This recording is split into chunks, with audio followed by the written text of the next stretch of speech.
નમસ્કાર. તો મિત્રો, તારીખ 21/10/2025 સોના અને ચાંદીના બજાર ભાવ કેવા રહ્યા તે વિશેની માહિતી આ વિડીયોમાં જોશું. તો જે પણ મિત્રો યુટ્યુબના માધ્યમથી માહિતી જોઈ રહ્યા છે તે ચેનલને સબસ્ક્રાઇબ કરી લેજો અને ફેસબુકના માધ્યમથી માહિતી જોઈ રહ્યા હોય તો ફેસબુક પેજને ફોલો કરી લેજો.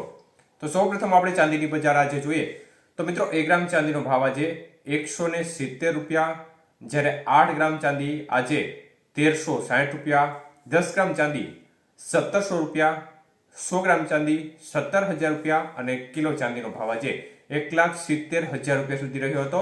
તો મિત્રો ખાસ કરીને આજે ચાંદીની બજારમાં ફરી એકવાર 2,000 રૂપિયાનો મોટો ઘટાડો જોવા મળ્યો હતો.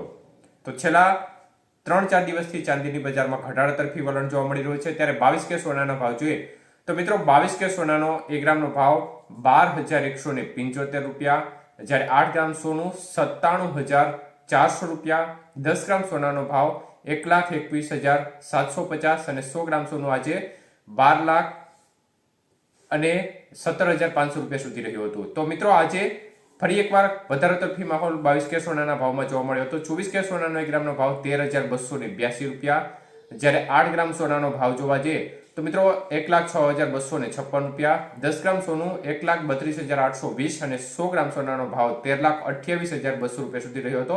તો આજે 24K સોનાના 100 ગ્રામના ભાવમાં 20,800 રૂપિયાનો મોટો વધારો જોવા મળ્યો હતો. જ્યારે વાત કરીએ આજના 18K સોનાના ભાવ વિશે તો 1 ગ્રામ સોનાનો ભાવ આજે જોવા જઈએ તો 9,963 રૂપિયા, જ્યારે 8 ગ્રામ સોનું આજે ફરી એકવાર વધ્યો હતો અને 79,704 રૂપિયા, 10 ગ્રામ સોનાનો ભાવ 99,630 રૂપિયા અને 100 ગ્રામ સોનું આજે 9,96,300 રૂપિયા સુધીની બજાર રહી હતી. તો આજે 18K સોનાના 100 ગ્રામના ભાવમાં 15,600 રૂપિયાનો મોટો વધારો જોવા મળ્યો હતો. તો એકંદરે જોવા જઈએ તો ચાંદીની બજારમાં જે તેજીનો વાવાઝોડું હતું તે શમી ગયું હોય તે પ્રકારનો માહોલ અત્યારે જોવા મળી રહ્યો છે અને જે લોકોએ જે ભાવ MCX ઉપર ચાલતો હતો તેના કરતા વધારે રૂપિયા દઈને મતલબ કે ચાંદીમાં એક એવું વલણ બની ગયું હતું કે શોર્ટેજના પગલે લોકો 2-2 લાખ રૂપિયા સુધી દઈ અને ચાંદી ખરીદી રહ્યા હતા. તો તેવા લોકોને ચોક્કસપણે નુકસાન ભોગવવાનો વારો આવશે તે વાત ફાઇનલ છે, કારણ કે જે પ્રકારે બજારનું અત્યારે વલણ છે તે ઘટાડા તરફી જોવા મળી રહ્યું છે.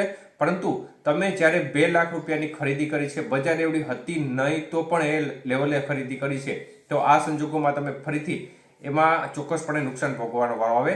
ત્યારે મિત્રો વૈશ્વિક પરિબળો જેમાં ઇઝરાયલ ગાઝા યુદ્ધ છે તેમણે માહોલ ફરીથી બગાડી નાખ્યો છે અને એક પ્રકારે સોનાની બજારમાં ફરીથી દિવાળી બાદ તેજીનું વાવાઝોડું જોવા મળી રહ્યું છે અને જોરદાર તેજી સાથે ફરીથી એક નવી રેકોર્ડ હાઈ સપાટી નજીક સોનાની બજાર જોવા મળી રહી છે. તો મિત્રો સોનાની બજારમાં ફરી એકવાર તેજીનો ફૂફાળો મારતું આ વલણ અત્યારે છેલ્લા એક દિવસની અંદર જ જોવા મળી રહ્યું છે. દિવાળી બાદ સીધા એક દિવસ બાદ જ આ પ્રકારની સ્થિતિનું નિર્માણ જોવા મળી રહ્યું છે. મુખ્ય કારણ અત્યારે ઇઝરાયલ અને ગાઝા વચ્ચેનું યુદ્ધ માનવામાં આવી રહ્યું છે.